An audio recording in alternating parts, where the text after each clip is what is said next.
جب حضرت سلیمان علیہ السلام کو یہ خبر ملی کہ ملکہ مطیع ہو کر آپ کے دربار میں آ رہی ہے، تو حضرت سلیمان علیہ السلام نے اپنے دربار میں ایک کھیل کھیلا۔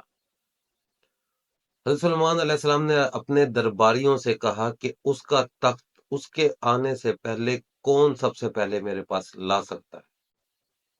اس میں سب سے پہلے ایک بڑا دیو ہیکل قوی مضبوط جن جس کو عفریت کہا جاتا ہے، وہ آیا اور اس نے کہا کہ میں آپ کے کھڑے ہونے سے پہلے آپ کے سامنے پیش کر دوں گا، اور میں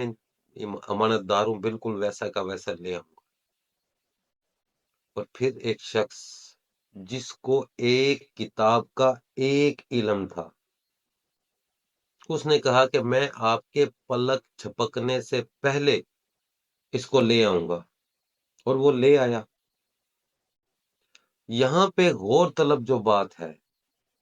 اس واقعے کو تو ہم نے کئی دفعہ سنا ہوا ہے، لیکن غور طلب جو بات ہے کہ یہ آبجیکٹ ایک جگہ سے دوسری جگہ آنا قرآن میں 2 دفعہ ذکر ہے۔ ایک دفعہ یہ آبجیکٹ ہے، دوسری دفعہ باڈی ہے حضور پاک صلی اللہ علیہ وآلہ وسلم کی۔ جب قرآن شریف میں لکھا ہوا ہے کہ جب ہم نے اپنے بندے کو مسجد الحرام سے مسجد الاقصی کا سفر کروایا، وہ سفر کچھ زیادہ بنتا ہے، یہ سفر کچھ کم تھا۔ یہ سفر بھی لائٹ کی سپیڈ سے کروایا گیا، دونوں پلک جھپکنے سے، کہ آپ نے ایسے پلک جھپکی اور لائٹ کی سپیڈ سے وہ چیز آپ کے پاس پہنچی۔ آج کل ہمارے پاس جو ٹیکنالوجی موجود ہے،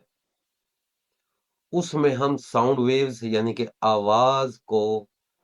پلک جھپکنے یعنی کہ لائٹ کی سپیڈ سے ٹریول کروا کے دوسری جگہ پہنچا رہے ہیں، اور سائنٹسٹ اس چیز پہ کام کر رہے ہیں کہ کسی آبجیکٹ کو بھی اسی سپیڈ سے ایک جگہ سے دوسری جگہ پہنچایا جائے، اور شاید آنے والے وقت میں وہ کامیاب بھی ہو جائیں۔ تو پھر اس وقت ہم لوگ یہ کہیں گے کہ دیکھا، ہاں، یہ ذکر تو قرآن نے 1450 سال پہلے کر دیا تھا، اور آج یہ سائنٹسٹ یہ ٹیکنالوجی لے کر آئے ہیں،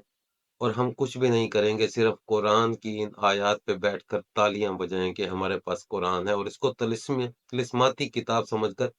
چومتے رہیں گے، اور اس کو پڑھیں گے نہیں۔ اس میں یہ ذکر اللہ تعالیٰ کا کرنے کا مقصد، ہمیں کرنے کا مقصد کیا ہے؟ یہ ٹیکنالوجی دینے کا مقصد ہے۔ اس کے ہاف تک تو وہ لوگ پہنچ چکے ہیں، سائنٹسٹ جو نہ قرآن کو مانتے ہیں، نہ معاذ اللہ اللہ کو مانتے ہیں، وہ پہنچ چکے ہیں۔ لیکن ہم صرف اس کو پڑھ کر چوم کر رکھ دیتے ہیں اور حفظ کر لیتے ہیں، اور اس کو حافظ کہہ کے بہت بڑا پگڑی پہن لیتے ہیں اپنے سر پہ کہ ہم حافظ ہیں۔ مجھے اس کے کسی کے حافظ ہونے پہ اعتراض نہیں ہے، لیکن اس کو سمجھنا اور پڑھنا بہت ضروری ہے۔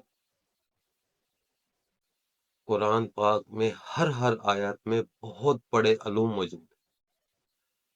ان کو سمجھنا بہت ضروری ہے، اور اس کی مثال یہ ہمارے سامنے ہے، جس کو ہم جادو سمجھ رہے ہیں، حالانکہ وہ ایک ٹیکنالوجی ہے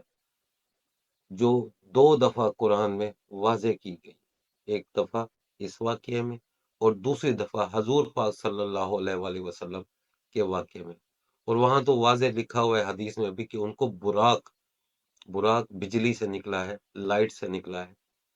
اس کے اوپر سفر کروایا۔